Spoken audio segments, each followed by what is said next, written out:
Өмірде кез келген адам ашуланады. Ашуланған адам басқалармен ұрысуға дайын тұрады. Ағылшын тілінде осындай жағдайда қолданылатын фразаларды білесіз бе? Егер қызық болса, осы видеоны соңына дейін қараңыз. Бұл фразаларды тек ұрысу кезінде ғана емес, өзіңіздің келіспеушілігіңізді білдірген кезде де айтсаңыз болады.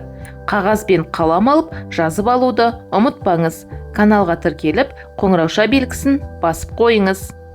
Бірінші идиома to get off someone's back. Мағынасы біреуді жайына қалдыру, доғару. Бірінші мысалға назар аударайық. Mom, get off my back. I'll clean my room later. Анашым, мені жайыма қалдыр, бөлмемді кейінірек тазалаймын. Келесі бір мысал.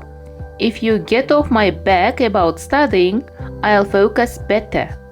Егер сен мені жайыма қалдырсаң, оқуыма көбірек көңіл бөлер едім. Келесі идиома тез есте сақталатын идиомалардың бірі cat and the dog life. Ит пен мысықтай деген мағынаны білдіреді. Мысалға назар аударайық. My neighbors live a cat and a dog life. They argue all the time. Менің көршілерім ит пен мысықтай. Олар әр қашан ұрсысып жүреді. Келесі бір мысал.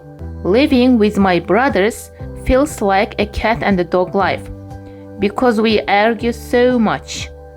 Мен ағаммен ит пен мысықтаймын.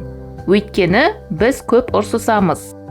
Келесі қызық идиома to let sleeping dogs lie.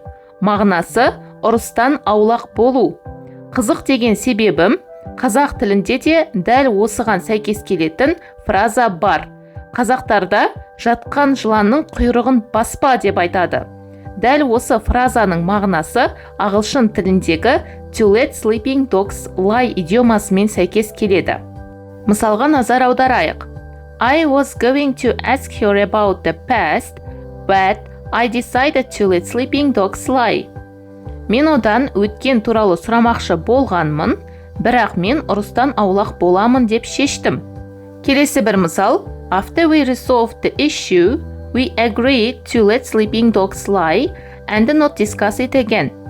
Біз мәселені шешкен соң, оны қайта қозғамаймыз деп, және ұрыстан аулақ боламыз деп шештік. Келесі ең көп қолданылатын идиомалардың бірі at odds with someone.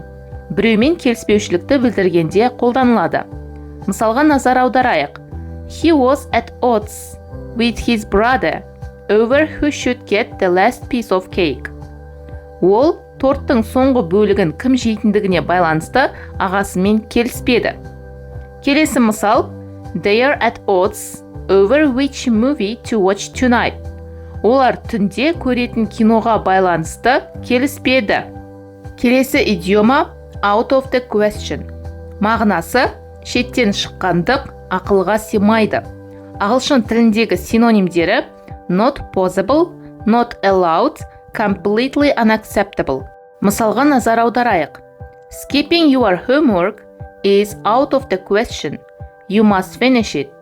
Үй жұмысын орындамау шеттен шыққандық. Сен оны аяқтауың керек.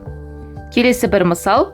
Going to the party without telling your parents is out of the question. Ата-анаңа айтпай кешке бару шеттен шыққандық. Келесі біздің бүгінгі үйренетін соңғы идиома to pick a fight. Тура аударатын болсақ, ұрыс жинау деп аударамыз. Ал бұл идиоманың мағынасы ұрысты әдейі бастау. To intentionally start a conflict with someone. Қазақ тіліндегі тырнақ астынан кір іздеу деген фразамен сәйкес келеді. Мысалға қарайық. She always tries to pick a fight when she's in a bad mood. Ол оның көңіл күйі болмағанда әрқашан ұрысты бастауға тырысады. Міне достар, осымен бүгінгі видео сабақ өз мәресіне жетті.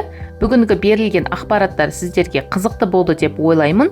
Егер сізге видео сабақ ұнаған болса, міндетті түрде каналға тіркеліп, видеоға лайк басып, қолдау көрсетуді ұмытпаңыз. Ал қазірше сау болыңыз.